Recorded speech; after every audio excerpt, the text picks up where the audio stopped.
Donc je voulais juste vous parler un petit peu du trajet que j'ai fait en fait quand j'ai acheté la voiture. Moi j'ai acheté la voiture à Nantes, j'ai été livré à Rennes, ici. Et j'ai pris la route tout de suite en fait de Rennes jusqu'à Céré. Céré c'est un petit village en fait qui se trouve juste à côté de Perpignan, c'est à la frontière espagnole de l'Espagne. Enfin c'est à la frontière espagnole je veux dire. Voilà, c'est en dessous de Perpignan. Et déjà le trajet, honnêtement, il a été fait en 2 fois, parce qu'on s'est arrêté en dessous de Bordeaux. On a chargé une fois à Niort, une fois à Langon, et en arrivant, on est allé se charger pour avoir une batterie pleine en fait en arrivant ici, à Rivesaltes. Honnêtement, c'est très rapide. Je pense que c'est plus rapide que ce qui est annoncé en fait sur l'écran. Quand ils vous disent 40 minutes de charge, honnêtement, en une demi-heure, c'est plié, quoi. Nous, c'est vraiment le ressenti qu'on a eu. Et faut savoir l'autopilote de la voiture. De Nantes jusqu'à Perpignan, à chaque fois qu'on a été sur l'autoroute, pour être le plus honnête possible avec vous, je n'ai pas, enfin on n'a pas, parce qu'on a conduit à deux, on n'a pas touché en fait on n'a pas conduit. La voiture, elle nous a conduit toute seule, en restant tranquillement sur sa voie et derrière la voiture, tout le trajet. Il suffit en fait de poser la main ici, tranquillement. Elle détecte comme quoi on a la main sur le volant. De temps en temps, on appuie légèrement, mais c'est vraiment léger. Et la voiture a conduit toute seule. On n'a pas conduit. C'est assez incroyable. Je pense que c'est bien plus sympa que ce que les gens pensent en fait. C'est vraiment, moi c'est vraiment ça qui m'a choqué le plus. Et pourtant on n'a pas l'option autopilote amélioré et autopilote full. On a vraiment la voiture de base la moins chère possible. Et c'est quand même assez dingue, quoi. Bon après évidemment quand je suis arrivé ici, je l'ai fait essayer un petit peu à la famille et tout ça, et le constat il est tout le temps sans appel. C'est vraiment, en gros c'est j'en veux une, quoi. C'est une voiture qui est dingue. Vous la faites essayer une fois, vous montrez un petit peu les conneries là, les gadgets qu'il y a, le jeu de lumière, les boombox en fait. Pour le petit, il peut dessiner. Il y a tellement de petites options. Quand vous êtes au superchargeur, vous avez le mode théâtre, donc vous pouvez mettre Netflix sans aucun problème. D'ailleurs, en fait, c'est ça que je voulais vous montrer, c'est vraiment la vitesse d'exécution de Netflix et des applications. Si vous comparez le Ryzen avec les anciens processeurs, ça n'a absolument rien à voir. Rien que le fait de naviguer, descendre comme ça, vous voyez que ça charge quasiment instantanément. C'est pas fluide comme un iPad, mais on n'en est pas loin. Je suis sûr que vous faites ça avec les anciens modèles 2021, ben, la fluidité, ça va pas du tout être la même. Mais alors pas du tout. Et moi, ça c'était vraiment important parce que la voiture, c'est l'écran. Donc il faut que l'écran soit au top. Il faut que l'écran soit rapide. Sinon, ça ruine carrément l'expérience, quoi. Pareil, un truc qui nous a vraiment, enfin moi qui m'a vraiment plu, c'est le mode musique. Donc on a Spotify. Spotify quand vous mettez de la musique. Donc là, je vais pas vous le faire écouter parce que sinon YouTube va m'enlever les droits pour la musique. Mais en gros, vous avez la balance et vous propulsez la musique où vous voulez dans la voiture. Et à l'oreille, c'est vraiment top en fait. Le petit dormait derrière, on mettait la musique comme ça devant. Et voilà, c'est ce genre de petits trucs faciles, mais c'est vraiment l'expérience, quoi. C'est assez dingue. Honnêtement, c'est assez dingue. Pareil, si vous voulez trouver un petit chargeur, donc nous on a la série ici, vous appuyez une fois sur l'écran et là il y a un petit bouton.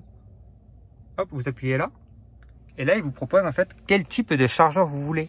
Un chargeur pas trop rapide, un chargeur un peu plus rapide ou les superchargeurs. Donc vous décochez ce que vous voulez pas.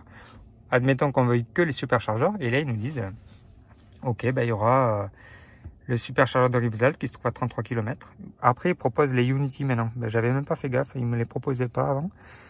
Mais en gros, voilà, c'est vraiment les chargeurs rapides avec la vitesse de chargement qui est ici. Donc 160 kW, 160, 250. Et sinon, ben, les chargeurs un peu moins rapides. On va mettre que ceux-là. Et là, bon, il nous propose, voilà, Casino Le Boulou et des choses comme ça. Et on peut évidemment tout afficher sur la carte. Et après, bon, mais il n'y a plus qu'à cliquer dessus et c'est parti. Voilà. Non, franchement, c'est vraiment bien foutu. La dashcam, c'est pareil. Vous appuyez dessus, en fait, quand vous roulez, et ça enregistre quelques minutes avant, plus quelques minutes après. Donc, en fait, si vous voyez qu'il y a un accident qui se prépare, ou un mec qui fait le con, ou quelque chose qui se passe sur la route, vous appuyez, en fait, vous enregistrez tout. Voilà, le mode dashcam qui est différent du mode sentinelle. Le mode sentinelle, c'est plutôt quand vous êtes garé, s'il y a des gens qui tournent autour de la voiture, en fait, ça va les prévenir, ça va leur faire un petit appel de phare. Et l'écran va dire, en gros, attention, maintenant, vous êtes filmé à partir de maintenant. Pareil, vous faites des réglages sur la voiture. Dès que vous modifiez le réglage, vous voyez que là, c'est mon profil, donc c'est bien marqué Pierre. Dès que vous modifiez le réglage, que ce soit le volant ou quoi que ce soit, c'est automatiquement enregistré. C'est vraiment transparent. L'expérience est vraiment transparente. Et franchement, c'est chouette. C'est très, très chouette. Voilà, donc juste un petit tour là sur la ventilation, je voulais vous montrer. Donc on a bien les essuie-glaces chauffants ici, avec le volant chauffant évidemment. Par contre, il y a un truc qui me fait vraiment chier. C'est que quand on appuie sur la ventilation, quand on l'éteint, et qu'on rappuie, là elle est éteinte. Mais si je rappuie, automatiquement, il va me la rallumer. Même si je voulais que le menu, il va tout le temps la rallumer. Apparemment, c'est ce que voulaient les utilisateurs de Tesla. Ouais, je trouve ça un peu bizarre. Enfin bref. Du coup, on va le laisser parce qu'il fait quand même assez chaud dans la bagnole. Ouais, parce qu'en fait, là, on est dans le sud et dans le sud, quand ça tape, on le sent direct. Donc voilà, j'ai fait à peu près le tour de la voiture. Ces enceintes là apparemment ne fonctionnent pas parce qu'on n'a pas le modèle long range et performance. Mais ça c'est pareil, je pense qu'elles y sont à l'intérieur parce que les modèles quand ils sortent d'usine elles y sont. Mais on n'a pas l'option pour les acheter et c'est bien dommage. Je pense que les options comme ça il devrait y en avoir un peu plus. Un petit peu comme les sièges chauffants en fait qu'on pouvait acheter avant. Voilà. On va sortir. Pour résumer, moi j'ai la voiture depuis 2 jours à peine. Déjà 1200 km à peu près au compteur. C'est vraiment c'est un bonheur. Franchement c'est un bonheur, je vous le dis clairement. C'est un bonheur. Les pleins au superchargeur c'est environ entre 22 et 25 euros si vraiment vous allez de 0 à 100%. À la maison, bon, le plein ça c'est entre 6 et 10 euros. Ça dépend si vous avez des heures creuses ou des heures pleines et tout ça. Par contre, très honnêtement, nous on pensait, on disait on va faire des économies de carburant et blablabla.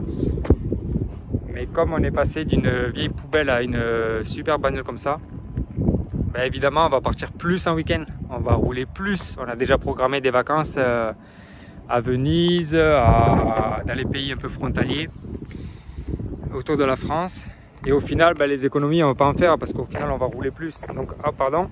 Donc, certes, c'est moins cher que l'essence.